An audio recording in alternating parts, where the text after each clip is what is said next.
शाळेच्या उद्घाटनाच्या वेळी आम्ही इथं जिल्ह्याच्या क्रीडा स्पर्धा ज्या असतात जिल्हा परिषदेच्या त्या इथं उद्घाटना दिवशीच त्यावेळीच घेतल्या होत्या 2 दिवसाच्या.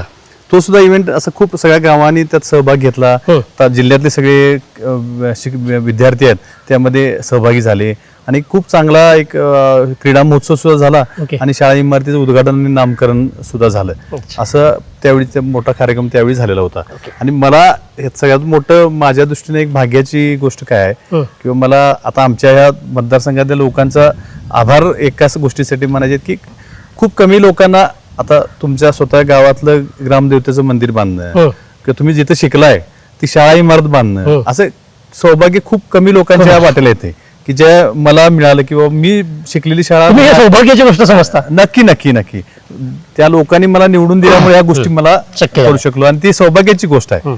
तुम्ही विचार करा ना तुमच्या गावचं ग्रामदैवत हे कधी ते 100-200 वर्षातून बांधायचा प्रसंग येत असेल आणि त्याला आपण शाळा काय दर 10-20 वर्षाला बांधली जात नाही. आता ही शाळा आता कधीतरी 50-75 वर्षापूर्वी बांधली असेल त्या कालावधीतल्या कोणाच्या तरी हातून.